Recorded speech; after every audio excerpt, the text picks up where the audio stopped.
शेवटी पावणे 2 तास त्यांनी भूमिका आहे. साहेब आता एक लक्षात घ्या, मला वाटते कुठेही हे अशी क्रॅश वगैरे झाली किंवा काही झालं तर ह्याचं मला वाटतं DGCA जे आहे, म्हणजे मला एवढी हे नाही, पण त्यांच्या माध्यमातून सगळ्या चौकशा होतात.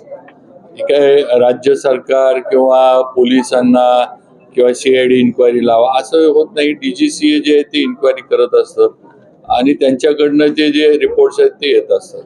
आणि थोडं माझं जे आहे की स्वतः पवार साहेबांनी या बाबतीमध्ये हे केलेलं आहे की, आणि जे काल हे की घातपात, मला नाही वाटत की या महाराष्ट्र राज्यामध्ये किंवा देशात सुद्धा अजितदादांनी कुणाचं वाईट केलं होतं असं दादांचा स्वभाव नव्हता.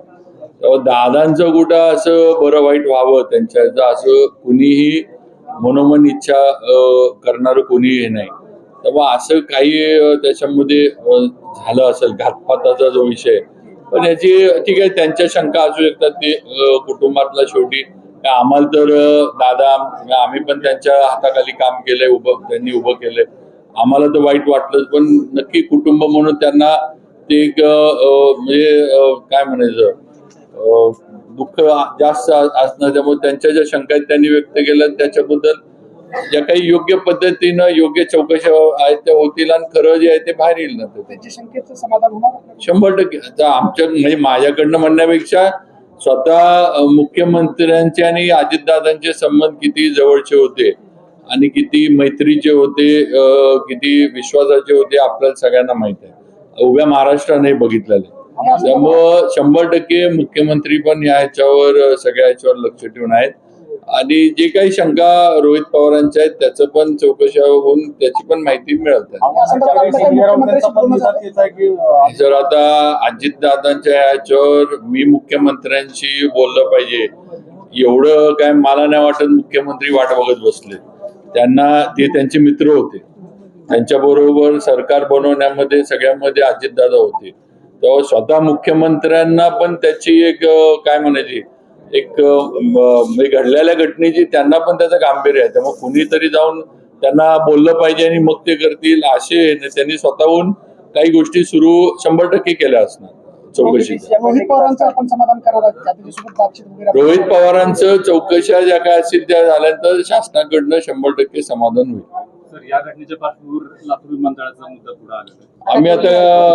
मी आता थोडी माहिती दिली. आपण आता एक करतोय की एक DPDC मध्ये एक वेगळं हेड विमानतळ आणि रेल्वे स्टेशन साठी तयार करावं म्हणून आम्ही उद्या आता मुख्यमंत्र्यांना सूचना करतोय, म्हणजे मागणी करतोय, सूचना नाही मागणी करतोय त्यांच्याकडं की त्याच्यामध्ये जे काही आपल्या लेवलला जी कामं असतील, दुरुस्त्या, मेंटेनन्स किंवा काही नवीन गोष्टी बसवायच्या असतील, एक 10-15 कोटी जाण सगळीकडे जिथं जिथं एअरपोर्ट आहेत त्या सगळ्या DPDCना हे हेड करावं अशी आम्ही एक मागणी उद्या मुख्यमंत्र्यांकडे करतोय.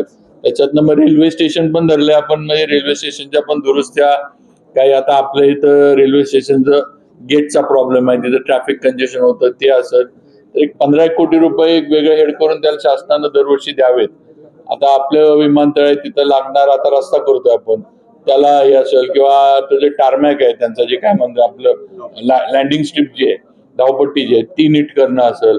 आता म्हणजे इन्स्ट्रुमेंट लँडिंग सिस्टम जे बारामतीत नव्हतं म्हणतात, समजा या ह्याच्यातनं ते आणून आपल्याला बसवता आलं तर ते होईल. त्याच्यानंतर पुढचं जे काय असेल असं एक एक करत आपल्या परीनं पण आपण आपलं करण्याचा आमचा प्रयत्न आहे. हा ते करून ते आता ह्याच्यातनं करून घेऊ आपण. राष्ट्रवादी 5 वर्षांसाठी मागणी करते अध्यक्षासाठी. नाही, आम्ही भारतीय जनता पार्टी आणि राष्ट्रवादी काँग्रेस अजितदादा गट जो आहे, आम्ही दोन्ही पक्षीय युतीमध्ये आहे आणि जिल्हा स्तरावर पण आमचं दोन्ही म्हणजे भाजप आणि राष्ट्रवादीची चर्चा चालू आहे आणि त्याच्यामध्ये सकारात्मक निर्णय दोन्ही पक्ष मिळून नक्की घेतील. भाजपचा डंका वाजतोय लातूरमध्येच, महापालिकेला पण काँग्रेस आहे, इथं सुद्धा काँग्रेस मोठा पक्ष झालेला आहे. भाजपच्या 36 वर्ण जागा आता 18 पण 35-36 वर्ण 18. शेवटी निवडणुका असतात, काही निवडणुकीमध्ये कधी कधी निकाल वर खाली होतात, पण त्याचा अर्थ असा नाही की भाजप कुठं कमी आहे किंवा भाजपची ताकद नाही. आता जे थोडंफार निकालाचं आपण म्हणताय आकडे कमी का जास्त ह्याच्याबद्दल आम्ही पण थोडं त्याच्यावर काय असेल ती आमच्यामध्ये चर्चा करू किंवा आपण कुठं काही म्हणजे उमेदवार म्हणा किंवा प्रचारात म्हणा किंवा काही याच्यामध्ये आपण मागं पडलो का काही किंवा विरोधकांनी काही थोडं वेगळ्या पद्धतीनं काही केलंय याची आमची चर्चा होईल. आणि शेवटी आमचं एक आहे की आम्हाला आज राज्य सरकारच्या माध्यमातून जेवढा आमच्या जिल्ह्यामध्ये लातूरमध्ये विकास करता येईल तेवढा प्रयत्न राहील. लातूर शहराचं पण आम्ही अनेक मोठे प्रकल्प हातामध्ये घेतलेत. मेन म्हणजे ट्रॅफिक कंजेशन जे होतंय ते दूर करण्यासाठी स्वतः मुख्यमंत्री स्वतः गडकरी साहेब या दोघांनी पण या लातूर शहराच्या दळणवळणाच्या व्यवस्थेवर लक्ष घातलंय. त्याचं पण आपण एक प्रोजेक्ट त्यांच्याकडे देतोय.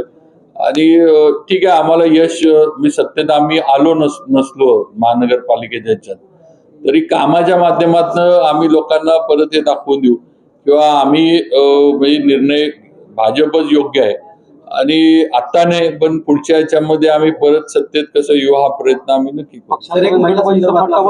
प्रत्येक गावामध्ये बघितलं तर आज अवैध दारू खुले विकली जाते. अवरेज काढलं तर प्रत्येक गावामध्ये असे दिसते दुकानं. त्यामुळे गुन्हेगारी कुठं वाढत चालली आहे. याच्यावर आपण काय ठोस निर्णय देणार आहात? नाही 100% हे अवैध दारूचं आहे ते बंद झालं पाहिजे. SP साहेब पण इथं आहेत. SP साहेबांनी आणि आपल्याकडे पण थोडी स्पेसिफिक माहिती असली तर SP साहेबांकडे द्या. आपण त्या स्पेसिफिक माहितीवर पण तातडीनं कार्यवाही करू. शिवाजी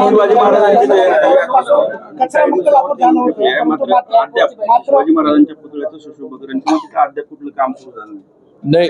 एक लक्षात घ्या आपल्याला काय नुसतं सगळं रोड आणि सगळं करायचं ते नुसतं तेवढ्या पुरतं हे नाही. तो मोठा प्रोजेक्ट होणार आहे. ते मला वाटतं महानगरपालिकेनं शिवजयंती पुरतं जे असेल ते करावं. त्यांनी तातडीनं करायला घ्यावं 19च्या आधी. काय काय नाही तर दोन्ही पक्ष जे आमचे जिल्ह्यातले नेते राष्ट्रवादीचे पण आमचे जिल्ह्यातले नेते आमदार साहेब इथे आहेत. पालक आपले बाबासाहेब पाटील ऑनलाईन होते आणि बाकी आहेत बाबासाहेब वगैरे आमदार सगळे बसतील निर्णय घेते. शेतकऱ्यांच्या सोयाबीन